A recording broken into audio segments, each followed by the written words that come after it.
How can discourse in a great democracy have become so polarized that Jordan Peterson and the Prime Minister look at exactly the same set of events and come to opposite conclusions about them? Well, he's lying, and I'm not.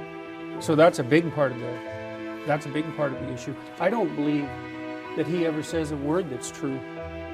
From what I've been able to observe, it's all stage acting. He's crafted a persona.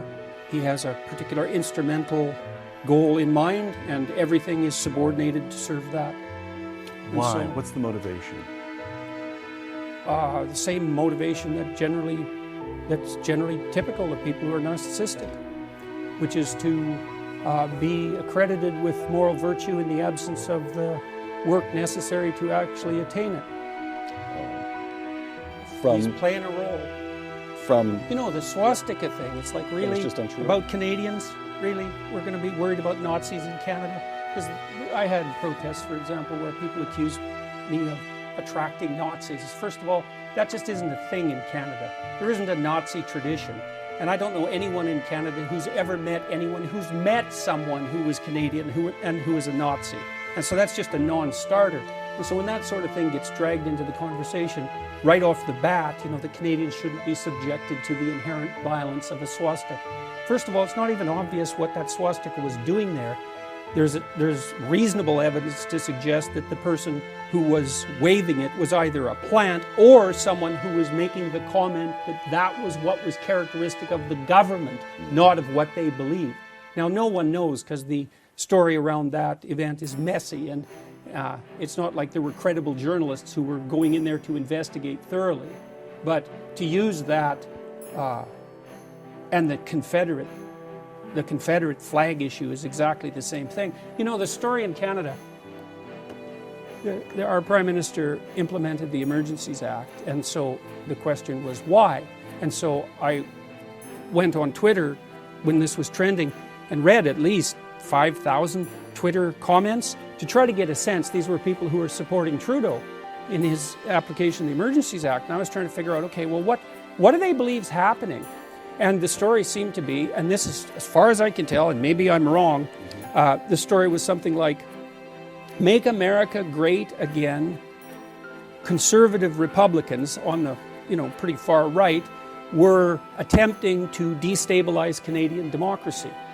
And so my question was, well, what makes you think they care, first of all, about Canada and its democracy? And second, why in the world would they possibly do that? You need a motive for a crime like that. And that was at the same time the CBC was insisting, the Canadian Broadcasting Corporation, which is subsidized by the Liberals to the tune of $1.2 billion a year, was insisting that most of the money that the truckers raised was foreign financed. If it wasn't the bloody Russians, then it was the American conservatives.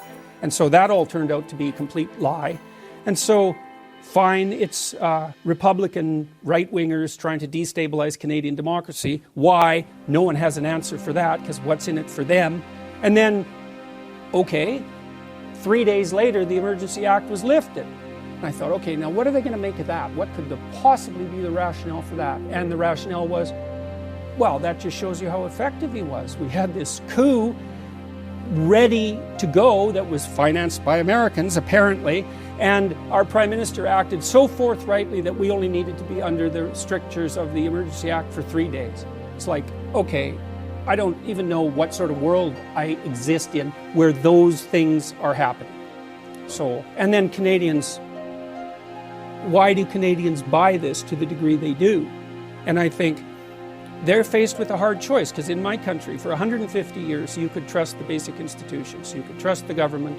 It didn't matter what political party was running it. You could trust the political parties, right from the socialists over to the conservatives. The socialists were mostly union types, and they were trying to give the working class a voice, and honestly so. You could trust the media. Even the Canadian Broadcasting Corporation was a reliable source of news.